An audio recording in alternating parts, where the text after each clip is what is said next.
السلام علیکم ورحمۃ اللہ وبرکاتہ۔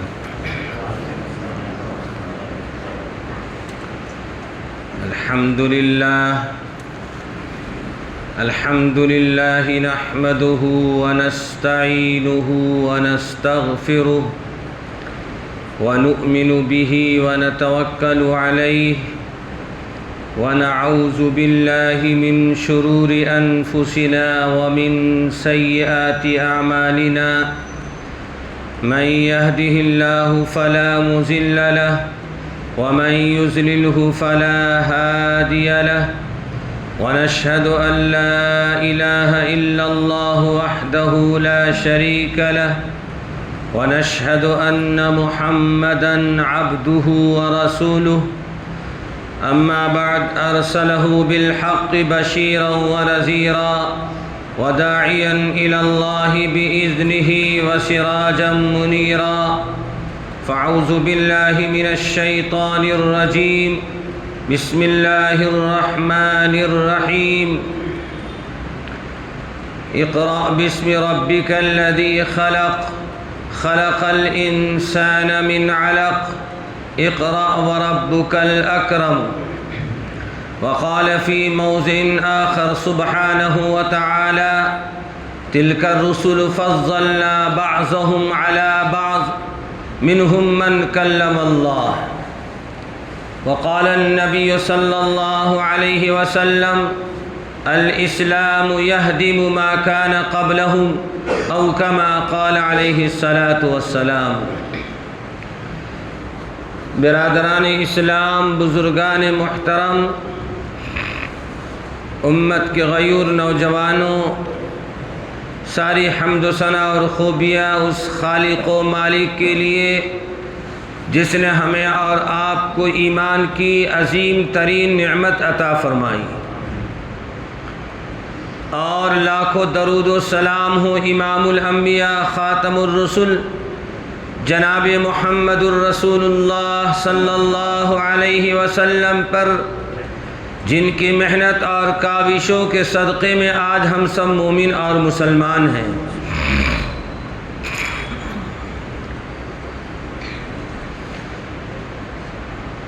رسول اکرم صلی اللہ علیہ وسلم کی بعثت اور آپ کی آمد پر پوری انسانیت کو یہ پیغام دیا گیا کہ قل یا ایھا الناس انی رسول اللہ الیکم جمیعا، کہ اے لوگو تمہارے درمیان اللہ کا پیغمبر، اللہ کا رسول پوری انسانیت کے لیے ہدایت کا سرچشمہ بن کر آیا۔ چنانچہ حضور اکرم صلی اللہ علیہ وسلم کی زندگی کی دو حیثیت تھی۔ ایک حیثیت محمد بن عبداللہ کی تھی جو آپ نے اب تک سماعت کر چکے ہیں۔ نبوت سے پہلے کا زمانہ، نبوت سے پہلے کا دور، نبوت سے پہلے کے حالات یہ آپ سماعت کر چکے ہیں۔ رسول اکرم صلی اللہ علیہ وسلم کی حیثیت محمد بن عبداللہ کہ آپ عبداللہ کے بیٹے ہیں۔ آگے آپ سیرت جب سماعت کریں گے، صلح حدیبیہ کے موقع پر جب صلح نامہ لکھا گیا، صلح نامہ تیار ہوا، تو اس صلح نامے پر اللہ کے نبی صلی اللہ علیہ وسلم کی انگوٹھی میں محمد الرسول اللہ لکھا تھا، تو سل لگا دیا گیا کہ بات پکی ہو گئی، اب یہ جو عہد نامہ لکھا گیا ہے یہ پکا ہو گیا، پختہ ہو گیا۔ تو کفار مکہ میں سے کسی نے کہا، جو تحریر لکھوا رہا تھا، بیٹھا ہوا تھا، کہا کہ محمد بن عبداللہ کی جو آپ نے سل لگا دیا، ہمارا جھگڑا تو اسی میں، ہمارا اختلاف تو اسی میں ہے، میں نے محمد الرسول اللہ مانا کہاں ہے؟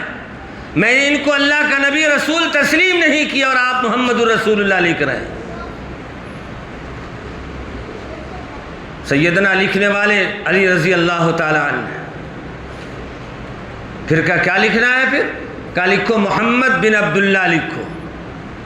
تو اللہ کے نبی صلی اللہ علیہ وسلم فرمایا کہ علی اس پر قلم چلا دو، محمد الرسول اللہ پہ۔ کہا اللہ کے نبی یہ مجھ سے نہیں ہو سکتا، یہ مجھ سے نہیں ہو سکتا، لفظ محمد پر قلم چلاؤں یہ میرے بس کا نہیں ہے۔ اس لیے مسلمانوں کو بھی اس سے نقطہ لینا چاہیے۔ کبھی کوئی ہم مضمون لکھتے ہیں، چونکہ عام طور سے مدارس میں عربی اور اردو کی پڑھائی ہوتی ہے تو وہاں اساتذہ بتاتے ہیں کہ ہم کوئی مضمون لکھ رہے ہیں اور 20 بار محمد کا نام لکھنا ہے اور ایک جگہ نہیں لکھنا تھا وہاں ہم نے لکھ دیا، اب وہ درمیان میں آ گیا، کیا کرنا ہے؟ تو قلم نہیں چلانا، دائرہ بنا دینا، گول دائرہ بنا کر چھوڑ دینا، لفظ محمد پر قلم نہیں چلانا۔ یہ کس سے ملا نصیحت؟ سیدنا حضرت علی رضی اللہ تعالیٰ نے کہا کہ اللہ کے نبی قلم نہیں چلاؤں گا، تو اللہ کے نبی صلی اللہ علیہ وسلم نے خود سے اپنے سے قلم چلایا۔ تو یہ بات معلوم ہو گئی کہ آپ کی زندگی کی ایک حیثیت محمد بن عبداللہ کی ہے اور دوسری حیثیت محمد الرسول اللہ کی ہے۔ چنانچہ رسول اکرم صلی اللہ علیہ وسلم کی عمر جب 40 برس پہنچنے والی ہے، اس سے تقریباً 6 مہینہ قبل سے آپ کی طبیعت میں، آپ کے مزاج میں یہ بات پیدا ہونے لگی، عبادت کا جذبہ زیادہ پیدا ہونے لگا۔ احادیث میں آتا ہے کہ اس وقت تو شریعت نہیں آئی تھی، لیکن اللہ کی طرف سے اچھے اچھے اسماء اور اچھے اچھے الہامی باتیں آپ کو دی جا رہی تھی، تو آپ اللہ کی عبادت میں مستغرق تھے، اللہ کا نام لیتے تھے، اور اس کے لیے آپ نے محسوس کیا کہ کوئی تنہائی کی جگہ چاہیے، تو آپ نے غار حرا کی چوٹی کا انتخاب کیا۔ رسول اکرم صلی اللہ علیہ وسلم اسی غار پر تقریباً 6 مہینہ تک آپ عبادت کے لیے وہاں گئے، اور آپ کی سب سے پہلی بیوی خدیجۃ الکبریٰ رضی اللہ تعالیٰ عنہا پہ قربان جائی۔ اتنی اونچی پہاڑی پر آپ کا توشہ لے کر پہنچانے جاتے، کبھی آپ صلی اللہ علیہ وسلم خود تشریف لے آتے، جو کی روٹی، ستو، پانی جو میسر ہوتا آپ لے کر چلے جاتے، اور کئی روز تک آپ واپس نہیں آتے، وہیں رہتے، اسی غار کے اندر تنہائی میں اللہ کی بندگی عبادت کرتے کہ اچانک سیدنا جبرائیل امین تشریف لائے محمد عربی صلی اللہ علیہ وسلم کے پاس اور کہا اے محمد صلی اللہ علیہ وسلم پڑھیے اقرا۔ اللہ کے نبی فرمایا ما انا بقاری، میں کہاں پڑھا ہوا ہوں، میں کیا پڑھوں؟ 3 بار لفظ دہرایا گیا۔ اللہ رب العالمین نے فرمایا جبرائیل ایسے کام نہیں بنے گا، صرف اقرا سے نہیں چلے گا، اقرا بسم ربک الذی خلق، آپ پڑھیے کہ نبی آپ پڑھیے اس اللہ کے نام سے، اس ذات بابرکت کے نام سے جس نے کائنات عالم کو وجود بخشا ہے، اس رب کے نام سے پڑھیے۔ اقرا بسم ربک الذی خلق، خلق الانسان من علق، اقرا وربک الاکرم الذی علم بالقلم، علم الانسان ما لم یعلم۔ یہ 5 آیتیں سب سے پہلے غار حرا کی چوٹی پر رسول اکرم صلی اللہ علیہ وسلم پر نازل ہوئی۔ ذرا غور کیجیے، پہلے آپ نے سماعت کر چکے ہیں کہ عیسیٰ علیہ السلام کا زمانہ، حضور اکرم صلی اللہ علیہ وسلم کا زمانہ، درمیان میں فاصلہ تقریباً 650 سال کا زمانہ ہے۔ ابھی تقاضا یہ بھی تھا کہ بندوں کا رشتہ اللہ سے ٹوٹ چکا تھا، اللہ سے دور ہو چکے تھے، توحید کا بیان آتا، اللہ کی وحدانیت کا بیان آتا کہ اپنے رب کو پہچانو، اپنے خدا کی وحدانیت کو پہچانو۔ لوگ گمراہی میں، بت پرستی میں، شرک میں ڈوب چکے تھے، یہ بھی حکم آتا کہ اے لوگو بت پرستی چھوڑ دو، لیکن نہیں، سارے 600 سال کے بعد جب اللہ کی طرف سے وحی آتی ہے اور اللہ کی طرف سے پیغام آیا تو اقرا بسم ربک الذی خلق، علم کا بیان آیا، پڑھنے اور پڑھانے کا بیان آیا۔ اس لیے کہ جب تک کہ علم نہیں ہوگا انسان اپنے رب کو پہچان نہیں سکتا ہے. اپنے خالق کو پہچاننے کے لیے علم چاہیے، دنیا کے نظام کو چلانے کے لیے بھی علم چاہیے. علم بنیاد ہے. اللہ رب ذوالجلال نے اقرا بسم ربک الذی خلق نازل فرمایا اور فرمایا اے نبی آپ پڑھیے اس رب کے نام سے. جب وحی آئی اللہ کے نبی صلی اللہ علیہ وسلم پسینے سے شرابور ہو گئے، پسینوں سے شرابور ہو گئے اور آپ پریشان گئے خدیجۃ الکبریٰ رضی اللہ تعالیٰ عنہ کے پاس اور جا کر کہا مجھے چادر اڑھاؤ، چادر زملونی، مجھے چادر اڑھاؤ. اور اس کے بعد کہا کہ میں ہلاک ہو جاؤں گا، میں ہلاک ہو جاؤں گا. یہ کیفیت سن کر اپنے چچا زاد بھائی ورقہ بن نوفل کے پاس لے کر گئی، جو عیسائی اس وقت ایمان نہیں لائے تھے، عیسائی تھے اور انجیل کے ماہر میں سے تھے. عبرانی زبان میں وہ انجیل لکھا کرتے تھے. ان کے پاس لے کر گئے، انہوں نے بہت تسلی دیا. حدیث پاک میں آتا ہے کہ ورقہ بن نوفل اس وقت نابینا ہو چکے تھے. کیا ہو چکے تھے؟ بہت ضعیف تھے، نابینا ہو چکے تھے. اور جب کیفیت بتائی گئی انہوں نے کہا کہ نہیں، آپ تو بڑے لوگوں کے غمخوار ہیں، لوگوں کی مدد کرنے والے ہیں. اللہ آپ کے ساتھ ایسا معاملہ نہیں کرے گا بلکہ اللہ آپ کے ساتھ خیر خواہی کا معاملہ کرے گا. اور میں پیشن گوئی دیتا ہوں یہ وہی آخری پیغمبر ہے جس کا تذکرہ توریت میں بھی اور انجیل میں بھی. ورقہ بن نوفل نے اس بات کی تصدیق کیا اور کہا کاش مجھے معلوم تھا کہ ایک دور آئے گا، ایک زمانہ آئے گا کہ لوگ تم کو مکہ سے نکلنے پر مجبور کریں گے. اللہ کے نبی فرمایا کہ لوگ مجھے نکال دیں گے. تو ورقہ بن نوفل نے کہا ہاں. اللہ کے نبی صلی اللہ علیہ وسلم سے ورقہ بن نوفل نے کہا کہ انبیاء سابقین کی بھی یہ تاریخ رہی ہے. انبیاء علیہ السلام جس قوم کے درمیان اللہ کی توحید کا اعلان لے کر جاتے، سچائی کا اعلان لے کر جاتے، رسالت کا پیغام سناتے تو قوم ان کی دشمن ہو جاتی، ان کو اذیتیں اور تکلیفیں پہنچاتی. اسی معاملہ آپ کے ساتھ نہیں ہے بلکہ سابقین انبیاء علیہ السلام کے ساتھ بھی یہ معاملہ آیا. ورقہ بن نوفل نے تسلی دیا. پھر اللہ کے نبی صلی اللہ علیہ وسلم واپس تشریف لائے. یہ سب سے پہلی وحی آئی. اب دیکھیے حضور اکرم صلی اللہ علیہ وسلم پر جب وحی آئی، وحی آنے کے بعد کچھ دنوں تک وحی کا آنا سلسلہ رک گیا. ابن حجر اسقلانی رحمۃ اللہ علیہ بڑے بڑے محدثین لکھتے ہیں کہ درمیان میں جو وقفہ ہوا اور وحی کا آنا بند ہو گیا اس کے کیا اسباب تھے، اس کی کیا وجوہات تھی کہ وحی کا آنا رک گیا. ایک وجہ یہ لکھتے ہیں کہ اللہ کے نبی صلی اللہ علیہ وسلم پر بہت خوف طاری ہو گیا تھا، بہت خوف طاری ہو گیا تھا. اس لیے تو آپ کہہ رہے تھے میں ہلاک ہو جاؤں گا، میں ہلاک ہو جاؤں.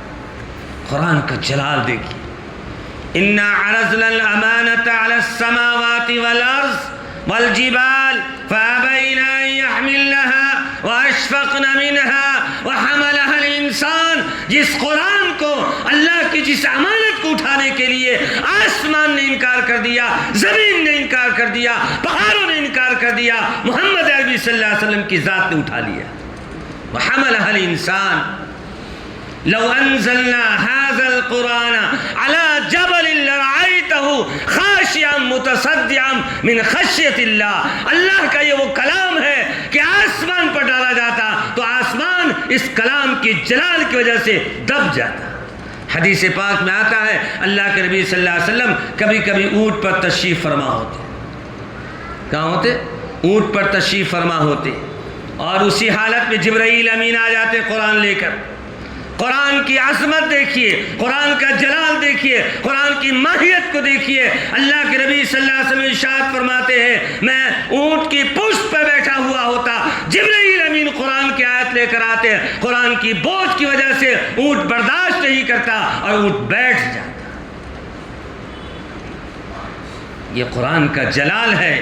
یہ قرآن کیوں؟ یہ اللہ کا کلام ہے. یہ وہ قرآن ہے جس کے بارے میں احادیث میں آیا کہ جس گھر میں قرآن پڑھا جاتا ہے، جس گھر میں اللہ کا کلام پڑھا جاتا ہے، شیاطین وہاں سے بھاگ جاتے ہیں۔ یہ وہ کلام ہے کہ جس گھر میں جس زبان سے پڑھا جاتا ہے اس کی زندگیوں میں نورانیت پیدا ہوتی ہے، سکون اور عافیت پیدا ہوتی ہے۔ اسی طرح یہ وہ قرآن ہے، دنیا کے اندر جیسی بھی کتاب اٹھا کر دیکھیں، جس زبان کی اٹھا کر دیکھیں، بڑے سے بڑے شاعر کا کلام آپ دیکھیں، 1 سے 2 4 بار پڑھنے کے بعد طبیعت اکتا جاتی ہے اور پڑھنے کو دل نہیں چاہتا ہے۔ لیکن یہ قرآن ہے، یہ عظیم قرآن ہے کہ جو مومن جتنا زیادہ تلاوت کرے گا اتنی چاشنی اسے اور محسوس ہوتی ہے، اتنی لذت اسے اور محسوس ہوتی ہے۔ یہ اللہ کا کلام ہے۔ افسوس کہ مسلمان اس قرآن کو قرآن نہ سمجھ پائے۔ قرآن کو چند کاموں کے لیے ہم نے متعین کر لیا، بچیوں کی شادی کیا تو جہیز میں دینا ہے، قرآن اوپی کرنا ہے تو لوگوں کو بلا کر قرآن پڑھا لینا ہے، یہ مذاق بنا کر رکھ لیا۔ قرآن اسی لیے ہے میرے دوست بزرگوں، دکان کھولا، شو روم کھولا اور موبائل لگا دیا، قرآن کی تلاوت ہو رہی، کسٹمر سے بھی بات ہو رہی ہے، قرآن کی تلاوت بھی ہو رہی۔ کتنا بڑا ظلم ہے۔ قرآن اسی لیے ہے وَإِذَا قُرِئَ الْقُرْآنُ فَاسْتَمِعُوا۔ ایک انجینئر صاحب تھے، ہماری بہت آدھا گھنٹہ ان سے بحث ہوئی۔ وہ کہتے ہیں میں ایک وقت 2 کام کرتا ہوں، کسٹمر کی بھی سنتا ہوں، قرآن بھی سنتا ہوں۔ ارے احمق، یہ ہو ہی نہیں سکتا، یہ ہو ہی نہیں سکتا ہے۔ اگر ہوگا تو دونوں ناقص ہوگا۔ اس لیے کہ قرآن کا حکم ہے، اگر صرف قرآن اتنا کہہ کر خاموش ہو جاتا وَإِذَا قُرِئَ الْقُرْآنُ فَاسْتَمِعُوا، جب قرآن کی تلاوت ہے تو قرآن کو غور سے سنو، تب بات چل سکتی تھی کہ قرآن بھی سن رہے، کسٹمر بھی سن رہے۔ قرآن نے آگے شرط لگا دیا فَاسْتَمِعُوا وَأَنصِتُوا، چپ رہنا۔ کیا کہہ دیا قرآن؟ چپ رہنا۔ اب کسٹمر سے آپ بات کیسے کریں؟ یہاں تو قرآن کہہ رہا چپ بھی رہنا، تو گویا کہ آپ قرآن کے خلاف کر رہے ہیں۔ میرے دوست بزرگوں، قرآن مجید اس لیے آیا ہے کہ قرآن کو پڑھا جائے، قرآن کو سنا جائے، اس کی تلاوت کی جائے، اس کے احکامات و تعلیمات پر زندگی گزارا جائے۔ اس لیے کہ جو قرآن کے مطابق اپنی زندگی گزارے گا انشاءاللہ ثم انشاءاللہ وہ نجات پائے گا، وہ کامیاب ہو۔ انزل فیہ القرآن ھدی للناس، قرآن نے کہا قرآن آیا ہی اسی لیے، قرآن لوگوں کی ہدایت کے لیے آیا ہے۔ لیکن ہدایت کیسے ملے گی؟ طاق میں رکھا مل جائے گا؟ قرآن کو کھولنا پڑے گا، پڑھنا پڑے گا، اس کا ترجمہ پڑھنا، اس کا شان نزول پڑھنا، یہ قرآن کی آیت کیوں نازل ہوئی، کب نازل ہوئی، اس کے نازل ہونے کا مقصد کیا ہے۔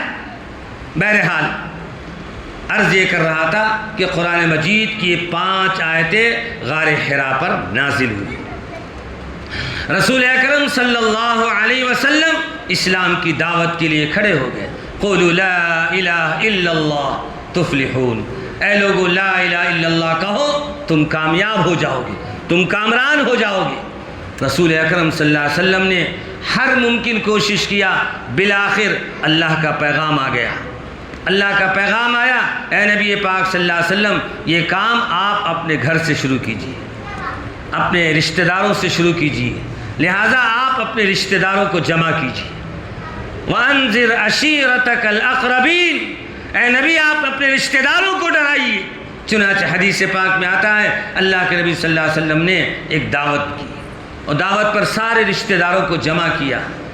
سارے رشتہ دار آئے، سیدنا حضرت علی رضی اللہ تعالیٰ عنہ، آپ کی عمر ابھی زیادہ نہیں ہے، آپ بھی موجود ہیں۔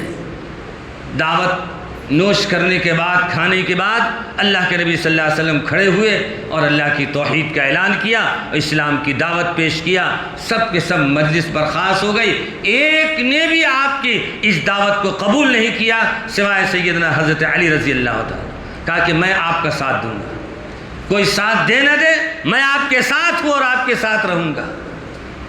چنانچہ اللہ رب العالمین نے اس کے بعد اللہ رب العالمین کی طرف سے یہ حکم آیا تدریجی طور پر۔ دیکھیے اسلام کوئی کام جو ہم کرتے ہیں، جو کام تدریجی طور پر ہوتا ہے، آہستہ آہستہ دھیرے دھیرے اسٹیپ منزل بمنزل ہوتا ہے، اس کام میں استقامت آتی ہے، اس میں قرار آتا ہے۔ اللہ رب ذوالجلال نے اسی طرح اسلام کی بھی دعوت دیا. فرمایا کہ اپنے اس کام کو اپنے گھر سے شروع کیجئے، اپنے رشتہ داروں میں شروع کیجئے. اور جب اسلام کا پہلا مرکز اور پہلا سینٹر ارقم بن ارقم صحابی کا گھر بنا، اور اسی گھر میں جو ایمان لے آتے وہاں آ کر بیٹھتے، اللہ کے نبی صلی اللہ علیہ وسلم بھی تشریف فرما ہوتی. گنے چونے لوگ ایمان لائے. مردوں میں حضرت بکر صدیق رضی اللہ تعالیٰ عنہ، خدیجۃ الکبریٰ رضی اللہ تعالیٰ عنہ، سیدنا حضرت علی رضی اللہ تعالیٰ عنہ، حضرت زید رضی اللہ تعالیٰ عنہ، یہ لوگ ایمان لائے. اور اس کے بعد ایک ایک کی ایمان کی کوشش سے لوگ ایمان میں داخل ہونا شروع ہو گئے. یہ سلسلہ چلا، تھوڑے دن چلا ہے. اس کے بعد آپ کو معلوم ہے کہ دار ارقم میں آخری ایمان لانے والے صحابی سیدنا حضرت عمر رضی اللہ تعالیٰ عنہ. حضرت عمر رضی اللہ تعالیٰ عنہ ایمان لائے تو اب تو حالت ہی عجیب ہو گئی. حالت ہی عجیب ہو گئی. جب ایمان لائے تو ایک بار اللہ اکبر کا نعرہ لگا، زور سے ایک بار اللہ اکبر کہے تو پورا گھر میں جب سب کی زبان سے تقریباً 40 پر 5 یا کچھ افراد تھے، سب کی زبان سے بھی ایک بار اللہ اکبر لگا، مکے کے کافی تھرا اٹھے اور یہ کہنے پر مجبور ہو گئے ایسا لگتا ہے کہ عمر ایمان لے آیا، ایسا لگتا ہے کہ عمر ایمان لے آیا. سیدنا امیر المؤمنین حضرت عمر ایمان لائے، اور ایمان لانے کے بعد کعبۃ اللہ کے قریب چھت پر حضرت بلال حبشی شرح اذان ہوئی اور حضرت عمر رضی اللہ عنہ نے کہا کہ اب چھپ کر، اب تک 3 سال کا عرصہ گزرا ہے، چھپ کر نمازیں ہوتی تھی، جماعت کے ساتھ نماز نہیں ہوتی تھی، اس لیے کہ کفاروں کا، دشمنوں کا کی نظر تھی، ایذائے پہنچانا، تکلیف پہنچانا، نقصان پہنچانا، یہ ان کا حربہ بنا ہوا تھا، یہ ان کی رگوں میں پیوست ہو چکا تھا. لیکن حضرت عمر جب ایمان لائے کہ اذان بھی ہوئی اور جماعت کے ساتھ نماز بھی شروع ہوئی تو اللہ نے دوسری آیت نازل فرمائی اور فرمایا فاصدع بما تؤمر واعرض عن المشرکین. اے نبی پاک صلی اللہ علیہ وسلم آپ علی الاعلان دعوت دیجیے ایمان کی. اب چھپنے کا زمانہ نہیں ہے، اب چھپ کر سجدہ کرنے کا وقت نہیں ہے. علی الاعلان کیجیے اور کفاروں سے اعراض کیجیے. اگر مانتے ہیں تو فبیہا، اگر نہیں مانتے تو فبیہا. آپ اللہ کی توحید کا علی الاعلان ڈنگ کا اعلان کیجیے. رسول اکرم صلی اللہ علیہ وسلم کی ابتدائی زندگی کے حالات سنیں گے آپ. ہم کو تو باپ دادا پردادا کی میراث میں مل چکا ہے ایمان، اسے اس کی قدر سمجھ میں نہیں آ رہی ہے، اس کی اہمیت سمجھ میں نہیں آ رہی ہے. پوچھئے ان لوگوں سے جنہوں نے ان کے پیچھے اپنی قربانیاں دی. پورا مکہ سناٹا ہو جاتا، سارے کے سارے لوگ رات میں سو جاتے. اس امت کا نبی اٹھ کر مکہ سے باہر نکلتے اور تلاش میں نکلتے. ملک شام سے، عراق سے، یمن سے کوئی قافلہ تجارتی آ رہا ہو، دور سے نظر آتی فلاں جگہ روشنی نظر آ رہی ہے. ہو سکتا ہے کہ وہاں کوئی قافلہ قیام پذیر ہو، وہاں قافلہ رکا ہوا ہو. اللہ کے نبی صلی اللہ علیہ وسلم بے خطر ہو کر، آپ کا سینہ مبارک چاک کیا گیا تھا نا، زمزم سے دھلا گیا تھا. جی کس لیے؟ انہی حالات کی وجہ سے. رات کا سناٹا چھایا ہوا ہے، سارے کے سارے لوگ سو رہے ہیں اور دشمن بھی لگے ہوئے ہیں، لیکن رات میں اللہ کا پیغمبر، اللہ کا نبی، اللہ کا رسول نکلتے میدان کے اندر اور اس قافلے سے جا کر ملاقات کرتے، اور وہاں جا کر ملاقات کر کے ایمان و توحید کی دعوت دے کر آتے اور یہ کہہ کر آتے جاؤ واپس ہو جاؤ، پھر آئندہ سال آنا تو اپنے ساتھ اپنے اور بھائیوں کو ایمان اور کلمے کی شہادت کی گواہی دلا کر اور کلمہ شہادت پڑھا کر ساتھ لے کر آئے. ان کوششوں سے ایمان پھیلا ہے. محمد عربی صلی اللہ علیہ وسلم کے اخلاق سے، آپ کی جافشانی اور کوششوں سے اسلام پھیلا. ابتدائی زمانہ دار ارقم میں گزرا، پھر شاب ابی طالب کا زمانہ آیا. کفار مکہ، مشرکین مکہ نے ایذائے پہنچانے کی حدیں توڑ دی. عہد نامہ تیار کیا گیا کہ ان سے کوئی ملاقات نہیں کرے گا، کوئی بات نہیں کرے گا، کوئی شادی بیاہ نہیں کرے گا، کوئی لین دین نہیں کرے گا، کوئی ان کا تعاون نہیں کرے گا، کوئی ان کے ساتھ کاروبار نہیں کرے گا. عہد نامہ لکھ کر کعبہ کی دیوار سے لٹکا دیا گیا. آپ کے چچا ابو طالب سب کو لے کر چلے گئے 3 سال تک قید کی زندگی گزاری ہے۔ وہی زمانہ ہے جو آپ علماء سے بیانوں میں سنتے ہیں کہ صحابہ نے کچے پتے چبائے ہیں پیٹ کی تسلی کے لیے۔ وہی دور ہے، وہی زمانہ ہے جب کفار مکہ، اللہ کے نبی صلی اللہ علیہ وسلم خود ارشاد فرماتے ہیں، جب کہیں سے کوئی قافلہ آتا اور آنے والا قافلہ، آنے والے لوگ یہ چاہتے کہ ان کی مدد کرتے ہیں، یہ بدبخت لوگ ان کی مدد سے روک دیتے۔ وہ یہ چاہتے تھے کہ یہ بل بلا کر مر جائے، ختم ہو جائے۔ چھوٹے چھوٹے معصوم شیرخوار بچے تھے، ان بچوں کی ماں کے تھنوں میں دودھ سوکھ چکا تھا، نہ دودھ میسر تھا نہ پانی میسر تھا۔ اللہ رب ذوالجلال، اب اندازہ کیجئے کہ ان حالات کو دیکھیے، مکے کے حالات یہ دماغ میں آپ رکھیے، اور شاب ابی طالب کی 3 سال کی وہ سزائے مشقت اور تکلیف کے ایام کو آپ یاد رکھیے، اور فتح مکہ کا جب موقع آئے گا تو آپ کو سمجھ میں آئے گا کہ نبی کا اخلاق کیسا تھا، نبی کا کردار کیسا تھا، نبی کے ساتھ جن لوگوں نے معاملہ کیا تھا۔ شاب ابی طالب کے اندر کھانا پینا، لین دین، بات چیت، سلام کلام، تجارت، قافلے، ساری چیزوں پر پابندی لگا دی تھی، تو فتح مکہ کے اندر نبی انتقام کس طرح لیں گے؟ وہی نبی ہے کہ فتح مکہ کے دن اعلان کر دیتے ہیں کوئی مقابلہ نہیں کیا جائے گا، کوئی انتقام نہیں کیا جائے گا، اس لیے کہ زمانے جاہلیت میں حالات ایسے تھے، جب کوئی بادشاہ فتح یاب ہوتا، کسی ملک میں جاتا، کسی کنٹری میں جاتا، تو لوگ دہشت کے مارے ڈرے ہوئے ہوتے کہ آج ہمارا کیا معاملہ ہوگا۔ وہاں کے بڑے لوگوں کو بے عزت کر دیتے اور وہاں کے لوگوں کو قتل و غارت مچا دیتے۔ یہ حالات دیکھ کر مکے کے لوگ سہمے ہوئے تھے، ڈرے ہوئے تھے کہ آج ہم نے محمد کے ساتھ بھی یہی معاملہ کیا ہے، آج میرے ساتھ کیا معاملہ ہوگا۔ میرے دوست بزرگوں، کہتے ہیں کہ اسلام تلوار سے، اسلام محمد کے اخلاق سے پہلا۔